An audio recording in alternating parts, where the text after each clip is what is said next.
لوړو زده کړو وزارت 13 اونۍ شنبه د هیواد د تحصیلي بنسټونو د ښوونې او روزنې پوهنځیو د ژبو او ادبیاتو څانګو د بیاکتنې او پراختیا دویم پړاو کلسټر پیل شو. د لوړو زده کړو سرپرست وزیر د امام ابو حنیفه رحمه الله جامعې د حدیث او حافظانو د 29مې دورې فارغانو په دستاربندۍ کې ګډون وکړ.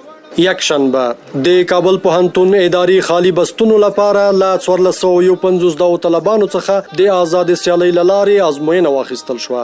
د لوړو زده کړو سرپرست وزیر له افغان نړیوال اسلامي پوهنتون څخه لیدنه وکړه.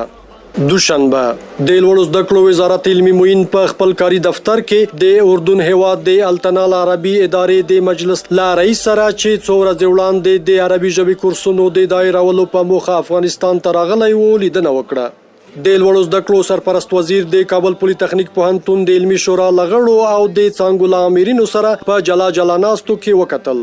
سه شنبه د لوړو زده کړو وزارت مالی او اداري معین د پوهنې وزارت د اسلامي تعلیماتو له معین سره د یوې ناستې په ترڅ کې د دیني مدرسو د فارغانو د ګډو ازموینو اخیستو پر څرنګوالي بحث او خبرې وکړې.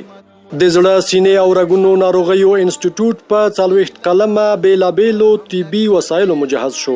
چهارشنبه د لوړو زده کړو وزارت رهبري شورا ناسته د دغه وزارت سرپرست وزیر په مشرۍ ترسره شوه.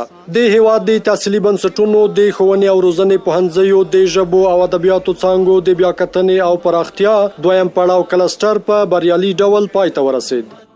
د لوړو زده کړو سرپرست وزیر د عمریه او قاسمیه مدرسو د لوی دورې او حافظانو د دستاربندۍ په مراسمو کې ګډون وکړ. او پنځشنبه د لوړو زده کړو وزارت مرکزی ادارو کارکونکو ته د ظرفیت لوړونې په موخه ښوونیز ورکشاپ پای ته ورسید. د لوړو زده کړو سرپرست وزیر د اطلاعات او کلتور وزارت د ځوانانو چارو معینیت له لوري د فریلانسینګ تخصصي پروګرام څخه د 440 متخصصینو په فراغت غونډه کې ګډون او وینا وکړه. اساسي قانون کړي برا ژوندۍ برم د ښکلي اسلامي قانون